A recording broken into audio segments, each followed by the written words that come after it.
বাংলাদেশের রাজনীতির উপরে রাজনৈতিক দলগুলোর নিয়ন্ত্রণ নাই। তারা আসলে বুঝতে পারতেছে না আগামীতে কি হইতে পারে। সেই কারণেই হাজারো সমস্যা তৈরি হইতেছে। জনগণও বুঝতে পারতেছে না কি হইতে যাইতেছে। ফ্যাসিবাদ বিরোধী রাজনৈতিক দলগুলোর বিরোধ চরমে পৌঁছাইছে। রাষ্ট্রের পাওয়ারের যে স্টেকগুলো একে অন্যরে বিশ্বাস করতে পারতেছে না। বাংলাদেশ রাষ্ট্র যেন সুস্থির হয় সেজন্য আমাদের কয়েকটা জায়গায় পলিটিক্যাল কনসেনসাস লাগবে, মানে রাজনৈতিক ঐক্যমত লাগবে। প্রফেসর ইউনূস একটা জাতীয় ঐক্যমত কমিশন বানাইছেন, যদিও বুঝতে পারতেছেন না এই কমিশন কিছু করতে পারবে না, কারণ এই কমিশনের জানাই নাই রাজনীতির সংকটগুলো কেন হইতেছে। এই সংকটগুলো খুব সহজে অল্প সময় কাটে যেতে পারে রাইট স্ট্র্যাটেজি নিলে। আমি এর আগে অনেকগুলো স্ট্র্যাটেজি দিছি। ধরেন আমি বলছিলাম তারেক রহমানকে উপপ্রধান উপদেষ্টা হওয়ার প্রস্তাব, এরপরে দিছিলাম খালেদা জিয়াকে রাষ্ট্রপতি করার প্রস্তাব, কেউ পাত্তা দেয় নাই। যাই হোক, আজকেও আমি কয়েকটা প্রস্তাব আর রাজনৈতিক কৌশলের কথা আলাপ করব। প্রত্যেকটা রাজনৈতিক দল আর প্রফেসর ইউনূস আপনারা ভাইবা দেখবেন আমার প্রস্তাবগুলা সংকট কাটানোর রাস্তা সম্ভবত পাইবে। আসেন আল্লাহর নামে শুরু করা যাক। আমাদের সংকটগুলোকে যদি আমি লিস্টি করি আর কেন এটা সংকট হয়ে উঠলো সে আলাপটা করি, তাইলে এই আলাপটা পূর্ণাঙ্গ হবে। প্রথম সংকট, ফ্যাসিবিরোধী শক্তির মধ্যে একক রাজনৈতিক মুরব্বীর অনুপস্থিতি। মানে বিএনপি বড় দল, তারেক রহমান পরিপক্ক নেতা, কিন্তু তিনি জাতির রাজনৈতিক মুরব্বী না। প্রফেসর ইউনূস রাজনৈতিক বিষয়টা যেহেতু বুঝেন না, তাই উনি রাজনৈতিক মুরব্বী হয়ে উঠতে পারেন নাই। আমি রাজনৈতিক মুরব্বী বলতে এমন একজন রাজনৈতিক আইকনের কথা বলতেছি যার ফয়সালা সবাই মাইনে নেবে, যার সামনে রেখে সিদ্ধান্ত নিলে সেটা সবাই মাইনে নেবে এবং আস্থা পাবে। এই মুরব্বী হইতে পারেন একজনই বাংলাদেশে, খালেদা জিয়া। এই একজনই আছেন যার ফয়সালা অ্যান্টিফ্যাসিস্ট সবাই এক বাক্যে মাইনে নেবে। কেন? কারণ খালেদা জিয়াই হইতেছেন সেই নেতা, একমাত্র নেতা যার নেতৃত্বে সকল অ্যান্টিফ্যাসিস্ট শক্তি একসময় ঐক্যবদ্ধ থেকে তার নেতৃত্ব মাইনে নিছিল, রাজনীতি করছে। আমি এই প্রসঙ্গে একটা খুব ইন্টারেস্টিং গল্প বলি। আবুল মনসুর আহমেদের আমার দেখা রাজনীতির 50 বছর বয়ে আছে ঘটনাটার উল্লেখ। তখন আবুল মনসুর আহমেদ অবিভক্ত পাকিস্তানের ভারপ্রাপ্ত প্রধানমন্ত্রী। উনি ইন্ডিয়া গেছেন রাষ্ট্রীয় সফরে। তো নেহরুকে প্রস্তাব দিতেছেন যে কাশ্মীর প্রশ্নে একজন রাজনৈতিক মুরব্বীর ফয়সালা পাকিস্তান মাইনে নেবে। তো নেহেরু অবাক হইয়া জিগায়, কে সেই রাজনৈতিক মুরব্বী যার কাশ্মীর প্রশ্নে ফয়সালা পাকিস্তান মাইনে নেবে? ওনারা প্লেনে করে যাইতেছিলেন কোথায় থেকে যেন কোনখানে। তো আবুল মনসুর আহমেদ নেহরুর দিকে চাইয়া বললেন, আপনি মুরব্বী হিসাবে যে ফয়সালা দেবেন সেটা পাকিস্তান মাইনে নেবে। নেহরু তো অবাক। আবুল মনসুর বলতেছেন যে আমাদের আস্থা আছে, আপনি বেইনসাফি করবেন না। এটাই হইতেছে রাজনৈতিক মুরব্বীর ভূমিকা। পরে ওইটা আর কিছু আগাই নাই, কিন্তু যাই হোক, রাজনৈতিক মুরব্বী প্রশ্নে আমি এই গল্পটা বললাম। আর 2 নাম্বার সংকট হইতেছে রাজনৈতিক দলগুলো আর একটা রাজনৈতিক দলের সাথে বিরোধিতা কিভাবে করবে, কোন তরিকায়, এটা বুঝতে না পারা। 2টা দলের মধ্যে রাজনৈতিক বিরোধ থাকবে, খুবই ন্যাচারাল, সেজন্যই তারা 2টা দল, কিন্তু কোন কায়দায় রাজনৈতিক বিরোধিতা করবে সেটা বুঝতে পারতেছে না। বেদিশা। কেমনে নিজেদের সবচেয়ে শক্তিশালী রাজনৈতিক অবস্থানকে জনগণের সামনে তুলে ধরবে সেটাও বুঝতে পারে না। আমি আজকে কোন রাজনৈতিক দলের সবচেয়ে শক্তিশালী অবস্থানটা কি হইতে পারে সেটা আলাপটা আমি আজকে করবো না, পরে কোনো একদিন করা যেতে পারে। আজকে যে আলাপটা করব সেটা হইতেছে যে বিএনপির রাজনীতির ভুলের কারণে, ভুল রাজনৈতিক স্ট্র্যাটেজির কারণে পয়েন্ট পাইতেছে জামাত ইসলামী। এটা একটা মহা একটা তামাশার কথা। রাজনীতি করতেছে বিএনপি আর পয়েন্ট পাইতেছে জামাত ইসলাম। কেমনে আসেন একটু বুঝে দেখি। আপনারা দেখতেছেন বিএনপি আর জামাতের মধ্যে বৈরিতা। বিএনপি কি জামাতের সমালোচনা করতে পারবে না? অবশ্যই পারবে। জামাত কি বিএনপির সমালোচনা করতে পারবে না? অবশ্যই পারবে। কিন্তু বিএনপি কি সমালোচনা করতেছে? বলতেছে জামাত স্বাধীনতা বিরোধী, রাজাকার, পাকিস্তানপন্থী। আওয়ামী লীগ তো এই একই কথা বলে জামাতকে ঘায়েল করতে চাইছিল, তাই না? পারছে? ঘায়েল করতে পারে নাই। তাহলে একই অস্ত্র দিয়ে বিএনপি পারবে? পারবে না। কারণ কি? কারণ মুক্তিযুদ্ধ যদি একটা ফুটবল লিগ হয়, আওয়ামী লীগ সেই লিগের ফার্স্ট ডিভিশনের আনবিটেবল চ্যাম্পিয়ন। 1971-এ বিএনপির জন্মই হয় নাই। রাজনৈতিক দল হিসেবে 1971-কে পুরোপুরি ওন করা বিএনপির পক্ষে সম্ভব না। জিয়া অনেক বড় মুক্তিযোদ্ধা হইলেও জিয়া মুক্তিযুদ্ধের মাঠে কখনোই মুজিবকে অতিক্রম করতে পারবে না। জিয়া নিজেই স্বাধীনতার ঘোষণা দিয়েছিলেন মুজিবকে মহান নেতা বাইনা। বিএনপি মুক্তিযুদ্ধে ফুটবল লিগের 2nd ডিভিশনের প্লেয়ার। তাই আওয়ামী লীগ জামাতের বিরুদ্ধেই ক্যাম্পেইন করে রাজাকার বইলা, পাকিস্তানপন্থী বইলা যে পয়েন্ট পাইছে তার অর্ধেক পয়েন্টও বিএনপি পাবে না। বিএনপি আওয়ামী লীগের ফেলে দেওয়া অকার্যকর অস্ত্রকে দিয়া জামাতকে ঘায়েল করতে পারবে না, লিখে রাখতে পারেন। বরং বাংলাদেশের মানুষ জানে মুক্তিযুদ্ধ শব্দটা আওয়ামী লীগ আর ইন্ডিয়ার বিশেষ পছন্দের বিষয়। রাজাকার বা পাকিস্তানপন্থী বাংলাদেশে কোনো গালি না। আর কাউকে মুক্তিযুদ্ধের বিরোধী আর পাকিস্তানপন্থী বলা মানে সেই দলের গায়ে সাচ্চা ভারত বিরোধী শক্তির ছাপ্পা মাইরা দেওয়া।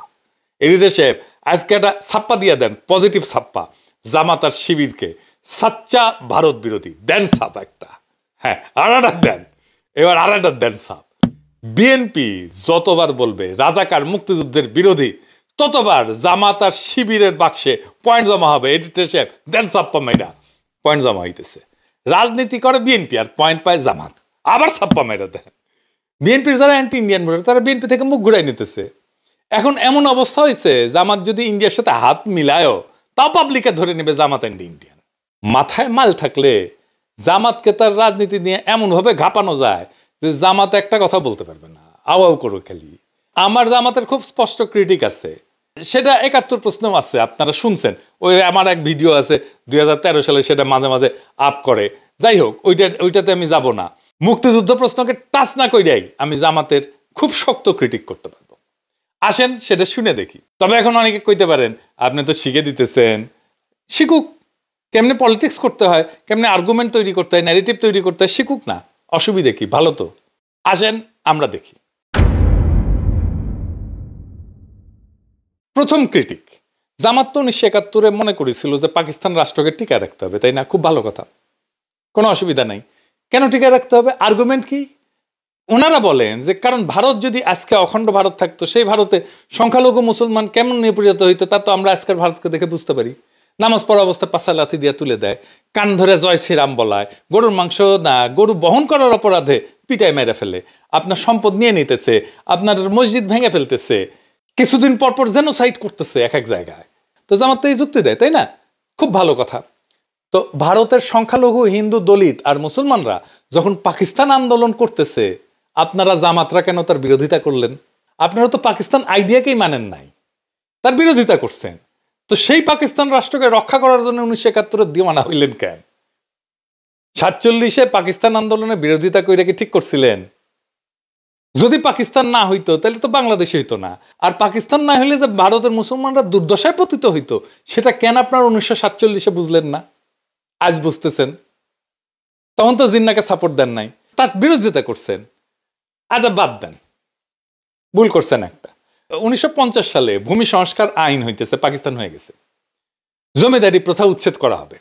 এই আইনের প্রাতিষ্ঠানিক নাম ছিল পূর্ববঙ্গীয় রাষ্ট্রীয় অধিগ্রহণ এবং প্রজাস্বত্ব আইন ১৯৫০।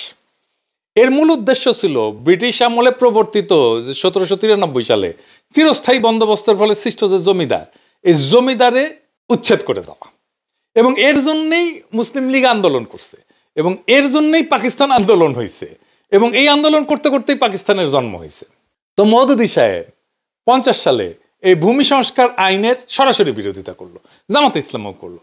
তো এই ভূমি সংস্কার অন ইসলামিক এটা বলতেছেন উনি, মানে এটা ইসলাম মতে এটা সহি আছে।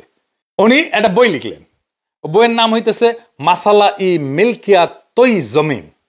এই বইতে যুক্তি দিলেন যে ইসলাম ব্যক্তিগত মালিকানাকে স্বীকৃতি দেয়, ইসলাম আইনসঙ্গতভাবে অর্জিত ব্যক্তিগত সম্পত্তিকে সম্মান করে, এবং রাষ্ট্র সেটা কেড়ে নিতে পারে না, মানে জমিদারি কেড়ে নেওয়া যাবে না। এটা হইতেছে ওনাদের যুক্তি। আচ্ছা, হাজী শরীয়তুল্লাহ, তিতুমির, ফকির মজনু শাহ, নুরুল দিন, এরা জমিদারি উচ্ছেদের লড়াই করেননি, জীবন দিয়ে দিছে না ওনারা? আর জমিদারি উচ্ছেদ যখন হবে তখন আপনি তার বিরুদ্ধে দাঁড়াইতেছেন। বাহ, কি তামসা! আপনি তিতুমিরের বাঁশের কেল্লার নাম দিয়া ফেসবুকে বিপ্লব করতেছেন আপনার তরুণ সম্প্রদায়কে দিয়া, কিন্তু আপনি তো তিতুমিরের লড়াইকে অন করলেন না। বাস্তবে যখন একটা রিয়েল লাইফ রাজনৈতিক সিদ্ধান্তের বিষয় এসে দাঁড়ায়, আপনি তখন সঠিক সিদ্ধান্ত নিতে পারেন না। দেখেন, আমার ১৯৭১ টাইনে আনতে হইল না। এইটাই তো রাইট পলিটিক্যাল ক্রিটিক। এবার আসেন দেখি বিএনপিকে কেন জামাত বিরোধী স্ট্যান্ড নিতে হইল। এর কারণ কি এটা যে বিএনপি জামাতকে পছন্দ করে না বা তারেক রহমান শফিক ভাইকে পছন্দ করে না, তা না। বিএনপি বুঝে বাংলাদেশে ইসলামী রাজনৈতিক দল হিসেবে জামাত এবং অন্যান্য ইসলামপন্থী দলগুলো শক্তি সঞ্চয় করছে অনেক।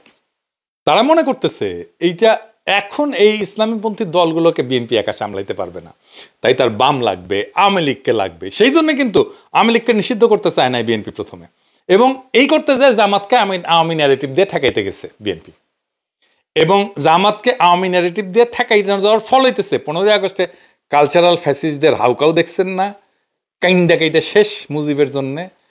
আওয়ামী লীগ ছাত্রলীগের ঝটিকা মিছিল বড় হওয়া দেখতেছেন না, এর দায় বিএনপির মুক্তিযুদ্ধ মারানি। বিএনপি যত বেশি মুক্তিযুদ্ধ চালাবে, আওয়ামী লীগ তত বেশি শক্তিশালী হবে নানা ফ্রন্টে। লিখে রাখেন। তাহলে বিএনপির এই শঙ্কা দূর করবে কে? এই জন্যই তো বিএনপি গণপরিষদে ভোট করতে চায় না, কারণ মনে করে গণপরিষদে ভোট কইরা যদি আমরা সংখ্যাগরিষ্ঠতা না পাই, সংবিধান যদি ইসলামপন্থীরা বানায় ফেলে তাইলে কি হবে। সেই জন্য ৭২-এর সংবিধান বাতিল চায় না। ওর সমস্যাটা তো ওইখানে। আবার ভাবে ইসলামপন্থীরা ক্ষমতা এসে যদি ইসলামী রাষ্ট্র বানায় ফেলে তাহলে কি হবে, সরকার ব্যবস্থা কি হবে। এটা নিয়ে সবাই ঐক্যমত হয়েছে যে সংসদীয় পদ্ধতি চলবে। আমি বলি আপনারা লিখে রাখতে পারেন, এই সংসদীয় পদ্ধতি ফেল করবে। ৫০ বছর পরেও যদি আমার ভিডিওটা দেখেন কেউ, তাহলে এই কথা সত্য হবে, তখন বুঝবেন আমি ৫০ বছর আগে এই কথা কয়ে গেছিলাম যে এটা ফেল করবে। এইটা আবার ফেল করবে। সারা দুনিয়ায় সংসদীয় পদ্ধতি যে সমস্ত দেশে কাজ করে, ফাংশন করে, সেই সমস্ত দেশে রাজা আছে অথবা কিং আছে। যে সমস্ত দেশে রাজা নাই বা কিং নাই, সেখানে সংসদীয় পদ্ধতি ফেল করবে। এটা নিয়ে আমার একটা এপিসোড আছে, দেখে রাখতে পারেন। বাংলাদেশের জন্য দরকার রাষ্ট্রপতি শাসিত পদ্ধতি, এবং এইটা একটা সিটিংয়েই হয়ে যেত, ১ ঘন্টার সিটিংয়ে। আলী রিয়াজকে দিয়ে ঐক্যমত কমিশন বসছে, ঘন্টার পর ঘন্টা মিটিং করছে, দিনের পর দিন মিটিং করছে, কোনো সলিউশন আসতে পারে না। খালেদা জিয়ার প্রফেসর ইউনূস, এই দুইজন মিলে বসে এটা সলভ করতে পারে ১ ঘন্টার মধ্যে। আর্গুমেন্ট কি হবে? আর্গুমেন্ট হচ্ছে প্রফেসর ইউনূস বলবে যে ম্যাডাম আপনি বলেন যে বাংলাদেশের ইতিহাসে সবচেয়ে ভালো সময় কোনটা ছিল, কোন সরকারের সময় ছিল, যেই সরকারের উপরে জনগণের বিপুল সমর্থন ছিল, দেশের সমৃদ্ধি হয়েছে, মানুষ শান্তিতে ছিল। কোন সময়টা? একটা অল্প সময়, সেটা হইতেছে জিয়াউর রহমানের শাসনামল। তাহলে জিয়াউর রহমান কেন এত ভালো করছে? অনেক ওনার ক্যাপাসিটি আছে, কিন্তু তারপরে ওনার ম্যান্ডেটটা ছিল কি? ম্যান্ডেট ছিল সংবিধান। তাহলে জিয়াউর রহমান যেই সংবিধানের ম্যান্ডেট নিয়ে ওই সময় একটা স্বর্ণযুগ আমাদেরকে উপহার দিছে, ওই সংবিধানটাকে চালু করি, তাহলে তো রাষ্ট্রপতি শাসিত পদ্ধতি চলে আসে। আর জামাতের প্রশ্ন, জামাত কি করে ফেলবে, ইসলামপন্থীরা কি করে ফেলবে? বিএনপিকে এটা বুঝতে হবে, জামাতে ইসলামী মতো ইসলামিক দল বাংলাদেশের জন্য শুধু না, সারা পৃথিবীর জন্য একটা উল্লেখযোগ্য ইসলামী রাজনীতি করতেছে। কি সেটা? তারা মডার্ন রিপাবলিকের ফ্রেমওয়ার্কের মধ্যেই, পলিটিক্যাল ফ্রেমওয়ার্কের মধ্যেই রাজনীতি করতেছে। এইটা পৃথিবীতে খুব অল্প সংখ্যক, সামান্য সংখ্যক ইসলামী রাজনৈতিক দল করে। পৃথিবীতে খুব বিরল এরকম রাজনৈতিক দল। এই জামাতে ইসলামের ভয় পেয়ে লাভ আছে? সে তো ধরেই নিছে যে সে এই মডার্ন রিপাবলিকের ফ্রেমওয়ার্কের মধ্যে রাজনীতি করবে। তো এর মধ্যে রাজনীতি করলে তার ঠেকানোর কি আছে? এবার আসেন ওয়াকারের প্রশ্ন। ওয়াকার প্রশ্নে একটা অস্বস্তি আছে সারা দেশে। এই প্রশ্নটা কিন্তু খুব জটিল, খুবই কমপ্লেক্স একটা বিষয়। মানে যদি ধরেন বাংলাদেশে সবচেয়ে বেশি খারাপ অবস্থায় কে আছে, একজন মানুষ, এটা হইতেছে ওয়াকার। কারণ ওয়াকারের উপরে সবাই বিলা, আমরাও বিলা, হাসিনাও বিলা। হাসিনারে পলায় যেতে দিলেও, আওয়ামী দুর্বৃত্তদের পালায় যেতে দিলেও হাসিনা বিলা তার উপরে, কারণ হাসিনা মনে করে ওয়াকার চাইলে তারে রক্ষা করতে পারতো, কিন্তু করে নাই। এই সমস্যাটার সমাধান করা যেতে পারে একভাবে। সব রাজনৈতিক দল খালেদা জিয়ার উপরে আস্থা ন্যস্ত করে বলবে যে আপনি ম্যাডাম আমাদের পক্ষ হইয়া তারে গ্যারান্টি দেন, মানে ওয়াকারকে গ্যারান্টি দেন যে ওয়াকারের ভবিষ্যৎ নিরাপত্তা আমরা দেখব, তার যেন কোনো সমস্যা না হয় এটা আমরা দেখব। ওয়াকার নিজে গেছে খালেদা জিয়ার সাথে দেখা করতে। হ্যাঁ, খালেদা জিয়া হয়তো বলছেন কি বলে নাই আমি জানি না, কিন্তু খালেদা জিয়া যদি সমস্ত রাজনৈতিক দলের ম্যান্ডেট নিয়ে নিজে গ্যারান্টার হয়ে ওয়াকার সাহেবকে বলে, তাহলে ওয়াকার সাহেব ঘুটু করার কথা চিন্তা করা বাদ দিয়ে দেবে। বাংলাদেশের আগামী সময়গুলো কিরকম ভাবে যাবে সেটা নিয়ে নানা অনিশ্চয়তা শুধু রাজনৈতিক দলকে না, জনগণকে চিন্তিত করছে, বিচলিত করতেছে, বিপর্যস্ত করে রাখছে। বাংলাদেশকে সুস্থির করা দরকার, অহেতুক সংঘাত বন্ধ করা দরকার, এর জন্যে সচেতন প্রচেষ্টা নেওয়া দরকার, এবং এই কাজে খালেদা জিয়াকে যুক্ত করা দরকার। দেশের মানুষকে চিন্তামুক্ত করার জন্য প্রফেসর ইউনূসকে দায়িত্ব নিয়ে এই কাজগুলো করতে হবে। বাংলাদেশের সামনে আজকে যে অচল অবস্থা, যে অনিশ্চয়তা, সেটা কোনো অমোঘ নিয়তি না, এটা মূলত ভুল কৌশল, অনাস্থা আর নেতৃত্ব শূন্যতার ফল। এই সংকটের সহজ এবং দ্রুত সমাধান আছে যদি রাজনৈতিক দলগুলো নিজেদের গোড়ামি আর ভয়কে অতিক্রম করে জাতীয় স্বার্থে ঐক্যবদ্ধ হইতে পারে। ফ্যাসিবাদ বিরোধী শক্তিগুলোকে এমন একজন মুরব্বীর পেছনে দাঁড়াইতে হবে যার সিদ্ধান্তকে সবাই নির্দ্বিধায় মেনে নেবে এবং যার গ্যারান্টিতে সবাই আস্থা রাখবে। আজ আমাদের সামনে দুইটা পথ খোলা, একদিকে বিভক্তি, ভয় আর ক্ষমতার দ্বন্দ্বে ডুবে গিয়ে দেশকে আরো অনিশ্চয়তার দিকে ঠেলে দেওয়া, আর একদিকে পারস্পরিক আস্থার ভিত্তিতে নতুন এক গণতান্ত্রিক চুক্তি তৈরি করা বাংলাদেশকে স্থিতিশীল, শক্তিশালী এবং মর্যাদাশীল রাষ্ট্রে রূপান্তর করা। আসেন আমরা দ্বিতীয় পথটা বেছে নিই। সংকট না, সমাধানের দায়িত্ব নিই, বিভাজন না, ঐক্যের পতাকা তুলি। ইতিহাসের এই সন্ধিক্ষণে আমাদের প্রত্যেকটা সাহসী পদক্ষেপ ভবিষ্যৎ প্রজন্মের জন্য আশার আলো হয়ে উঠতে পারে। বাংলাদেশকে স্থিতিশীল করার এই মহান কাজটা আর কালক্ষেপণ না, আজই শুরু করা দরকার। আল্লাহর নামে, মানুষের নামে, রাষ্ট্রের ভবিষ্যতের নামে। ইনকিলাব জিন্দাবাদ।